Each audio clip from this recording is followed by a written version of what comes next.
Bonjour, je vais faire un essai pour commencer. On va essayer de dessiner Super Mario Bros. Donc en fait pour commencer c'est très simple, c'est très rond Super Mario Bros. C'est pour ça que je suis partie du nez parce qu'il est complètement rond. Et la forme du visage, si vous savez bien faire des ronds, vous n'aurez pas trop de mal à le faire. Alors comme vous pouvez le constater, moi, les ronds, c'est pas trop mon truc. C'est pour ça, je pense que souvent dans les tutos des professionnels du dessin, ils nous disent entraînez-vous à faire des exercices, entraînez-vous à créer des formes simples comme des ronds, etc. C'est sûr que ça aide énormément pour ce genre d'exercice. Bon, j'ai un petit truc, vous verrez ça à la fin, j'ai un petit truc pour améliorer comment faire. Donc en gros, euh, c'est vraiment c'est des formes simples. Pour la colorisation, j'utilise le lasso magnétique. Donc ça c'est vraiment quelque chose que je faisais pas avant, mais je trouve que ça me fait gagner énormément de temps. Donc j'ai commencé par dessiner un petit Mario tout simple. Vous pourrez, si vous voulez voir comment on fait, ben, tout simplement faire des arrêts sur image de la vidéo. Comme ça vous permettra de voir un petit peu comment ça se fait. Mais ce premier Mario-là, normalement, il est hyper simple. Donc si vous cherchez comment apprendre à faire Mario rapidement, voilà, ça va vous aider. Donc là, je fais les lumières avec une brosse douce et les ombres, pareil, avec une brosse douce. Euh, je mets les lumières en superposition, en mode superposition, et pour les ombres en mode produit. Je fais un calque particulier que j'agrafe sur le calque des couleurs de base et, et du coup je le mets en mode multiply ou en mode produit. Ça dépend si vous avez la version anglaise ou la version. Et pour donc là pareil pour la casquette, je fais un mode multiply. Et pour ok. Et donc alors non ça marche plus. Hello. Ah si ça y est ça marche. Allô. Oui. Désolée, j'ai la synchronisation du personnage qui marche plus trop un petit peu, mais je pense qu'elle a un petit peu de retard. Allô. Non, ça marche pas. Si, ça marche. Donc là, on est parti pour faire un autre Mario sur une autre pose, mais un petit peu plus compliqué quand même. C'est pas juste le visage tout rond. J'essaye de... Donc en fait, je fais toujours comme ça, que ce soit pour Mario ou pour d'autres dessins, je fais un croquis avec une sorte de crayon, un brush très texturé et très gros pour avoir les formes générales. Et après, je reprends avec un crayon un peu plus petit. Là, c'est une dizaine de pixels. Et je repasse vraiment rapidement sur les formes. Ça ne sera pas encore mon dessin définitif, puisque c'est encore un peu gros, mais ça permet d'avoir les formes principales. Et puis, bon, j'essaye d'ajuster quand même un petit peu. Là, je vois bien qu'il louche. Donc, on va traiter ça après. Donc là, je repars. J'ai baissé l'opacité du premier sketch et je repars avec un crayon un peu plus défini pour faire un deuxième sketch. C'est pas encore le line art. Le line art, c'est vraiment une fois qu'on prend un crayon plus petit pour faire vraiment le trait définitif. Donc évidemment, normalement, il n'y a pas besoin de faire ça pour un petit dessin comme Super Mario. Mais là, j'ai fait ça juste pour l'exemple, en fait, pour montrer comment je fais. Euh, voilà, donc là, je finalise un petit peu la forme de la main, la forme du chapeau. Euh, je m'assure que anatomiquement, bien sûr, ça reste dans le style de Mario Bros, hein, donc c'est des chibis, c'est très kawaii, c'est vraiment très mignon, mais il faut quand même que ça soit un petit peu crédible. Euh, il faut que ça soit logique, même si c'est très stylisé, c'est très exagéré. Donc voilà, là j'ai réduit le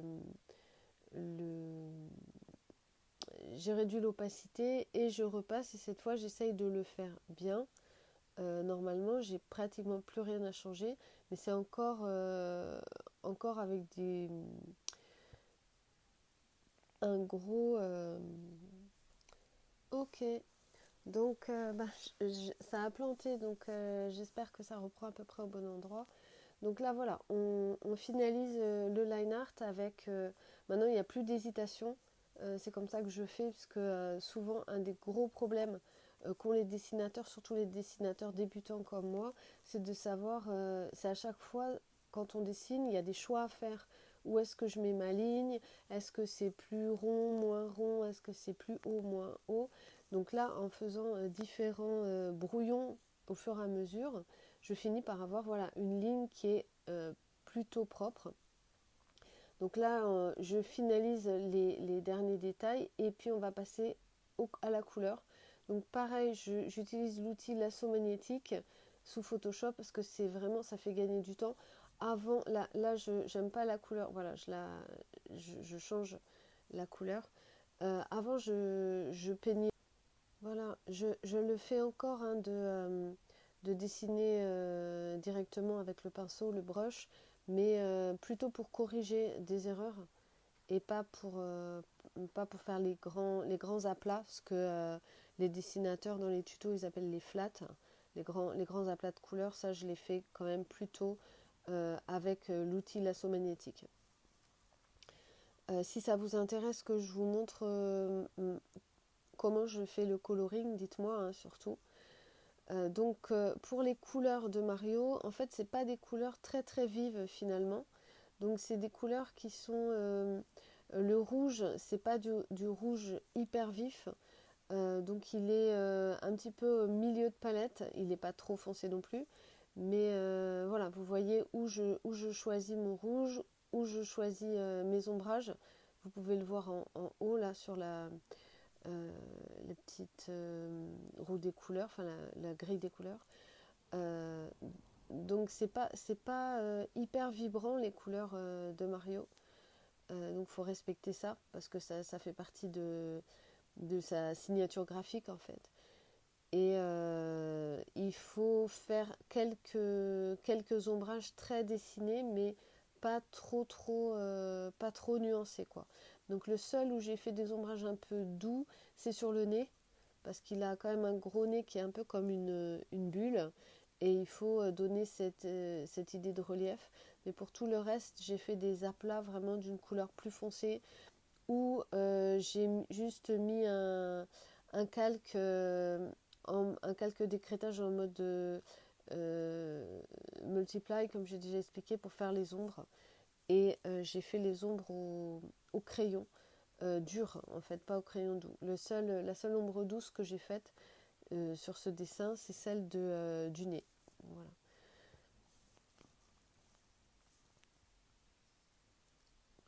Donc voilà, je finalise. Ah oui, et j'ai fait un petit peu, j'ai adouci un petit peu sur les moustaches parce que je trouvais que ça faisait trop dur sinon, si je faisais ça sur les moustaches. Et donc je fais souvent une petite ombre violette par terre. Je trouve que ça les ancre en fait, ça leur donne une certaine gravité, on imagine le sol un petit peu. Et une fois que vous avez vu tous les petits enfin, je vous ai montré deux formes de Mario, mais après, avec votre imagination, ben, voilà, je vous encourage à faire plein d'autres petits Mario. Donc là, je me suis amusée à en dessiner pas mal, mais vraiment en faisant des sketchs et puis en les coloriant un peu pour que vous voyez ce que ça puisse donner. Mais au contraire, faites-vous plaisir. Voilà, je me suis amusée donc à faire des petits sketchs, mais bon, après, c'est chacun son imagination. Donc, maintenant que je vous ai montré un petit peu, enfin, que vous avez vu comment faire des Mario, ben, Si vous avez compris le concept, après vous pouvez faire toutes sortes de chibi qui sont un peu dans le style de Mario, avec les couleurs de Mario, les moustaches de Mario, etc. Et rentrer un petit peu dans le monde de Mario Land, Mario Bros. Même j'ai essayé de faire quelques personnages qui ressemblent pas trop à Mario vraiment, mais qui soient dans le style, qui pourraient être d'autres chibi, d'autres personnages un peu mignons, mais toujours très actifs. Voilà. Donc j'espère que vous avez bien aimé cette vidéo. C'était pour moi c'était vraiment un début, un début de VTube avec un petit avatar. C'était aussi un début d'une nouvelle vidéo de comment je dessine et je sais que l'idée de base de la chaîne c'était progressons ensemble, mais en fait comme je fais pas beaucoup de vidéos, on progresse un peu chacun de son côté. J'espère quand même que ben, ça aura pu vous intéresser et puis qu'on pourra échanger. N'hésitez pas à laisser des petits commentaires. Ben, l'idée c'est quand même qu'on puisse échanger ensemble. Et j'espère que ça vous a apporté quelque chose. Je fais pas beaucoup de vidéos parce qu'en fait, j'ai déjà expliqué, c'est très galère. Il n'y a aucun vrai logiciel qui permet de faire des vidéos YouTube facilement. Je pense que YouTube n'en a pas développé et c'est pas leur objet, je pense. Mais du coup, c'est vrai qu'en plus pour les artistes, faut un logiciel de capture d'écran, faut un logiciel de VTuber si on veut pas faire du fast cam tout le temps et j'ai pas deux caméras donc je peux pas faire ça. Faut apprendre le montage vidéo, etc. Donc c'est pas forcément évident. Surtout que moi ce que j'aime le plus donc c'est dessiner et partager ma passion avec vous. Donc si ça vous a plu, n'hésitez pas à mettre un petit pouce bleu. Il paraît qu'il est bleu quand on appuie dessus, donc faites le test. Et puis abonnez-vous à ma chaîne. Je vous promets pas qu'il y aura énormément de vidéos dessus, mais comme ça, si j'en poste une prochainement, vous aurez la notification. Et puis vous pourrez suivre les aventures de mon petit avatar de je sais pas si on dit VTubeuse ou VTuber. En tout cas, je vous embrasse et puis je vous dis à très bientôt.